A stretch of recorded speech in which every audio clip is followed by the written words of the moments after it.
Acquisition of ownership पढ़ेंगे। ये section 25 से लेके 27 तक दिया गया है।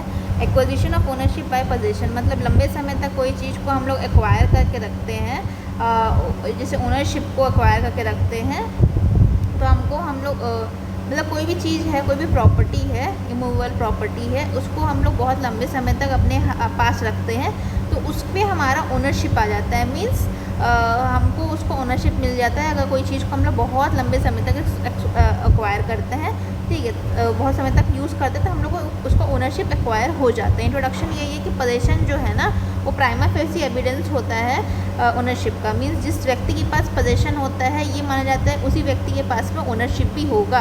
ये प्राइमा फेसी माने फर्स्ट इंस्टेंस में दिख के पता चलता है कि उस व्यक्ति के पास में ओनरशिप राइट्स हैं। रिलेवेंट प्रोविजंस क्या क्या है सेक्शन 25 से लेकर 27 तक दिया गया। 25 में बोलता है acquisition of easement by prescription. अगर प्राइवेट लैंड में 20 साल तक हम लोग रह लिए तो वो हमारा ज़मीन हो जाता है, और गवर्नमेंट लैंड में अगर 30 साल तक रह लिए तो हमारा ये ना 12 साल होना चाहिए, 12 ईयर्स तक अगर रह लिए तो वो हमारा ज़मीन हो जाता है। नहीं सही लिखा है यहाँ पे 20 ईयर्स तक अगर ईजमेंट का राइट को एक्वायर करके रखते हैं थ्रू प्रिस्क्रिप्शन वाले लॉन्ग यूज़, तो वो हमारा राइट हो जाता है, वो हमारा राइट बन जाता है। प्राइवेट लैंड में अगर 20 साल तक हम लोग यूज़ कर लिए ईजमेंट को through prescription means long use, तो हमारा राइट बन जाता है। और 30 साल के लिए यूज़ कर लिए तो फिर वो हमारा ज़मीन बन जाता है। प्राइवेट केस में 20 साल, गवर्नमेंट केस में 30 साल। 25 में दिया गया exclusion in favour of reversioner of the subsequent servient tenant. दो टाइप की हमारी प्रॉपर्टी होती है, एक डोमिनेंट हेरिटेज, एक सर्विएंट हेरिटेज। सर्विएंट वाली जो प्रॉपर्टी है उसका रिवर्शनल मीन्स जो व्यक्ति लीगल हायर टाइप का बोल सकते हैं। लीगल हायर जो व्यक्ति लीगल हायर क्या होता है वो हायरार्की में होता है, मीन्स जो फादर रहते हैं उसके लीगल हायर उनके बच्चे होते हैं, ठीक है। और जो रिवर्शनर वो व्यक्ति होते हैं जो सब्सिक्वेंटली एक्वायर करते हैं प्रॉपर्टी, मतलब सब्सिक्वेंट परचेजर्स जो होते हैं वो बनते हैं हमारे रिवर्शनर ऑफ सर्विएंट टेनेंट। तो जो भी व्यक्ति रहते हैं exclusion in the favour of reversioner means कोई भी पीरियड है टाइम जो लिमिटेशन पीरियड है उसको हम लोग एक्सक्लूड कर सकते हैं। किसके फेवर में? रिवर्शनर के फेवर में। किसके रिवर्शनर? सब्सिक्वेंट टेनेंट के। सब्सिक्वेंट टेनेंट जिसमें ईजमेंट का भार है, तो वो जो प्रिस्क्राइब पीरियड जो होगा ना वो स्टार्ट कब होगा? जब वो व्यक्ति जो है रिवर्शनर है वो राइट को एक्वायर कर लेगा, पजेस कर लेगा।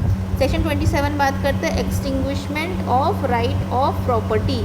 जब राइट ऑफ प्रॉपर्टी ख़त्म होता है, मतलब राइट ख़त्म होता है, जैसे हमने बोला कि रेमेडी खाली ख़त्म होती है, राइट ख़त्म नहीं होता। राइट नॉट रेमेडी ओनली वो होती है बार रेमेडी। अच्छा, जो लिमिटेशन एक्ट होता है ना वो बार करता है रेमेडी को, राइट को नहीं होता। और ये उसका एक्सेप्शन है। इस मैगजीन का एक्सेप्शन क्या है कि एक्सटिंग्विश कर देता है राइट को, राइट ही ख़त्म कर देता है। तो वहाँ पे क्या होता है कि अगर कोई व्यक्ति फेल हो जाता है सूट फाइल करने में with respect to immovable property, तो फिर वहाँ पे प्रिस्क्राइब पीरियड उसका ख़त्म हो जाता है, मतलब विद इन प्रिस्क्राइब पीरियड नहीं कर सकता, तो उसका राइट एक्सटिंग्विश हो जाता है। Means he has no right over the property. फिर adverse possession doctrine allowing a person to claim ownership of the land. मतलब ये एडवर्स पोजेशन मीन्स जो व्यक्ति एडवर्स पोजेशन जो हम लोग कर रहे हैं ना, जैसे कोई व्यक्ति है, ओनर कोई और है और कोई और उसका कोई और पर्सन है जो कि उस पर लैंड को एक्वायर करके रखा है, तो वो एडवर्स पोजेशन, ये जो डॉक्ट्राइन है ये जो कर रहा है कि ओनर कोई और है लेकिन उस प्रॉपर्टी पे पोजेशन कोई और होल्ड करता है, उसको बोलते हैं adverse possession. Means adverse means उल्टा पोजीशन कर ले रहा है। तो ये डॉक्ट्राइन अलाउ करता है किसी पर्सन को ओनरशिप क्लेम करने के लिए। कैसे क्लेम करेगा? अगर फिजिकल पोजीशन होगा उसका, एक्सक्लूसिव पोजीशन होगा, मतलब कि कोई शेयर्ड इंटरेस्ट नहीं होगा, ट्रू ओनर के साथ में कंटिन्यूस होगा और अनइंटरप्टेड होगा, विदाउट डिस्टर्बेंस होगा स्टैट्यूटरी पीरियड के लिए, मतलब 12 ईयर्स प्राइवेट लैंड के लिए और 30 ईयर्स गवर्नमेंट लैंड के लिए। यहाँ पे जो हम लोग लिखे हैं वो ईजमेंट के लिए 20 ईयर्स और 30 ईयर्स था। और यहाँ पे किसी भी प्राइवेट प्रॉपर्टी पे अगर किसी व्यक्ति को 12 साल तक ऊपर रह लिए, वो ओनर नहीं है, लेकिन नॉट ओनर, कोई ओनर नहीं है, बट वो किसी भी प्रॉपर्टी पे अगर 12 साल प्राइवेट प्रॉपर्टी पर रह लेता है तो वो उसका हो जाता है, ओनरशिप उसकी हो जाती है। या फिर 30 साल गवर्नमेंट प्रॉपर्टी पर रह ले कोई भी व्यक्ति तो वो गवर्नमेंट प्रॉपर्टी उसकी हो जाती है, वो एक्वायर कर सकता है ओनरशिप उस बेसिस पे।